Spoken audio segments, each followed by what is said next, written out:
Hey everyone, Immanuel quickly is here. If you have a question, raise your hand and I'll bring you into the room. First question, Amanda Hajar from Knicks Digital.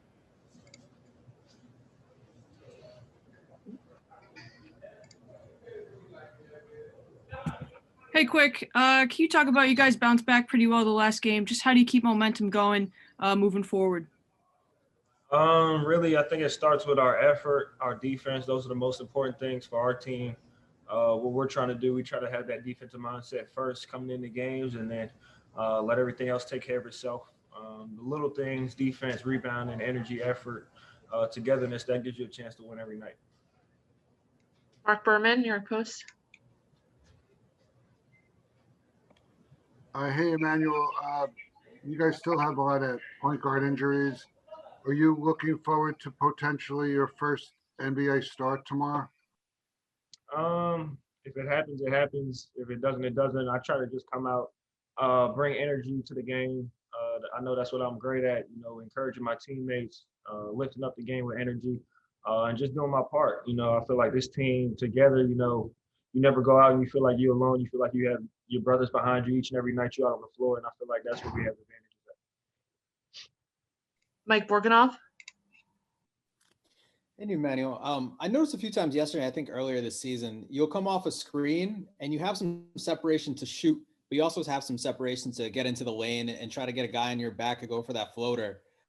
What's the kind of the thinking you're doing in those situations and trying to decide when to shoot and when to try to get to the mid-range or try to see if you can draw a foul? I think for me, it's just all instinct. I actually work on that a lot with my coaches and things like that.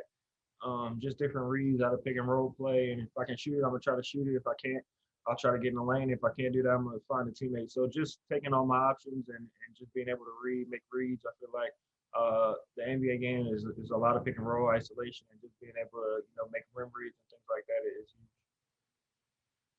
Steph Bondi. Hey, Immanuel, just playing against another New York team, Brooklyn, is there any more juice to that? And what about going up against Harden and Kyrie? Definitely, I think it's more juice. It's kind of like I don't know if it's a rivalry, but it's kind of like the Duke, North Carolina, how they're so close to each other. Kentucky, Louisville, I was part of that. How we're so close to each other. It's pretty cool to have another team in your backyard, and you kind of have to fight or take what you want. As far as the game goes, and then as a rookie playing against Kyrie and Harden is going to be really fun for me. Grew up watching those guys a lot, so it's going to be an opportunity for me to take that challenge, and I'll have fun doing it. Mark Berman. Hey, Immanuel. Yeah, we didn't get a chance to talk to you after the game yesterday. You had a big workload, started the second half. Played over 30 minutes. I mean, how impressed were you with how you handled it all with a bad groin? I feel like I played okay. There's always ways you can improve, whether it be defense or, like I said earlier, rim reads. I'm still working on that a lot as well. But I feel like there's always room for improvement. I feel like I played, like I said, okay. And then the groin thing, just trying to make sure I stay on top of that as well. So. That's basically that. Mike Borganoff.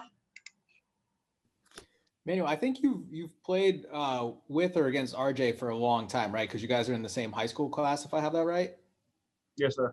How have you seen him kind of evolve and his game change over the years? It's been great.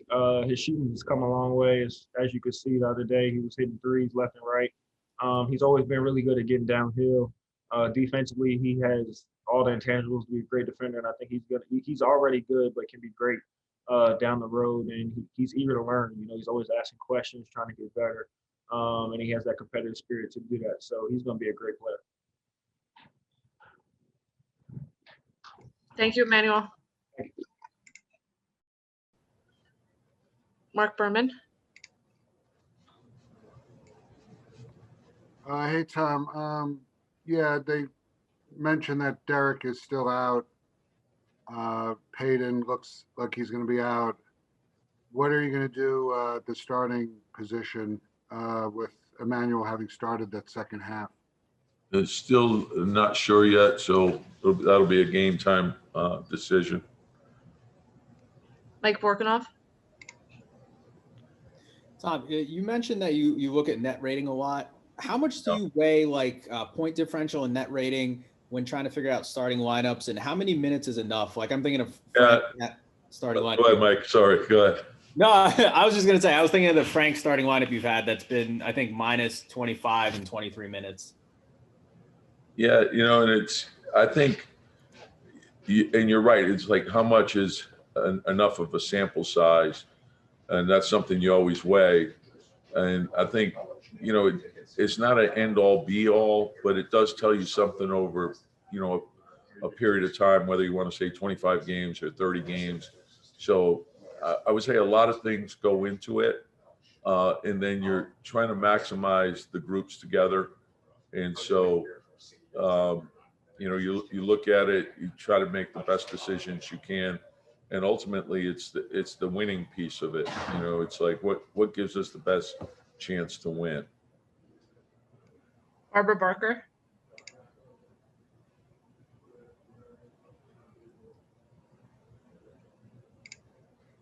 Can you hear me? Yes. Sorry. Hey, Tom. Hey, Barbara. Can you talk a little bit about Immanuel and the maturity he's shown as a rookie? And also he was just talking about, kind of how it's exciting for him to go up against players that, the quality of Kyrie, who he grew up watching, and just excitement about him going on and him, a guy like him playing in the spotlight with this kind of pressure. Yeah, I mean, he's been terrific all year from the moment he's gotten here. In terms of, he's a student of the game, stays in the gym, he's learning every day, and he's really played well. He's added a lot to our team, particularly with our need for shooting, and also his ability to get into the paint, to break people down. And so that's added a lot, and I think he looks forward to the challenges of each opponent. And he's a gym rat, and I really, I think that's important. His drive and his willingness to make a commitment to improve has been huge for him. It's unusual. He's always asking questions. He's studying film. He's hard on himself. He loves the game, and he's a great teammate. So you can see his game growing. I think he's learning the NBA game really well. He's got good veterans around him that are willing to help him, and he's a sponge. He's taking it all in. Steph Bondi. Tom, defensively, what can you do against a team like Brooklyn when they have, the two playmakers and then the 3-point shooters in Harris and Shamet? I mean, what can you do to slow those guys down? Yeah, and that's the challenge. I think the two guys that could really break you down off the dribble, in Harden and Kyrie, that puts enormous pressure on you. And then, it's the ball, the paint, react out, cover the line, and then you got to finish your defense. But I think you have to make decisions throughout the game in terms of, who you're going to double team and when. And then anytime you do that, you have to be, when you put two onto the ball, you're going to be vulnerable in another area. And so you have to weigh that. And then you have to decide what you think gives you the best chance to win.